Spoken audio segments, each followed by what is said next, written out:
অধ্যাদেশের সংশোধনী প্রকাশ করা হয়েছে। প্রাথমিক সহকারী শিক্ষক নিয়োগ পরীক্ষা 2 জানুয়ারি। মেঘনা ব্যাংকে চাকরি, স্নাতক পাশে আবেদন। চট্টগ্রাম প্রকৌশল ও প্রযুক্তি বিশ্ববিদ্যালয়ে চাকরি, পদ সংখ্যা 35। দৈনিক যুগান্তর পত্রিকায় প্রকাশিত হয়েছে জেলা প্রশাসকের কার্যালয়ে এইচএসসি পাশের নিয়োগ সংক্রান্ত একটি বিজ্ঞপ্তি, অর্থাৎ হবিগঞ্জ জেলা প্রশাসকের কার্যালয় নিয়োগ বিজ্ঞপ্তি প্রকাশ করেছে। জেলা প্রশাসনের কার্যালয়ের অধীনে উপজেলা নির্বাহী অফিসারের কার্যালয়ে ব্র্যাক ব্যাংকে চাকরির সুযোগ নিয়োগ দিবে ব্র্যাক। আবেদন করতে হবে অনলাইনে।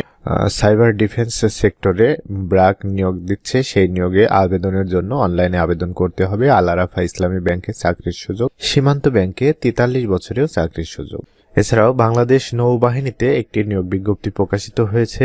বাংলাদেশ নৌবাহিনীর সরাসরি কমিশন অফিসার পদে 2026 বিডিও ব্যাচে যোগ দিতে অনলাইনে আবেদন করতে হবে। এই আবেদন প্রক্রিয়াটা 17 ডিসেম্বর থেকে শুরু হয়েছে। 20 জানুয়ারি পর্যন্ত আবেদন প্রক্রিয়া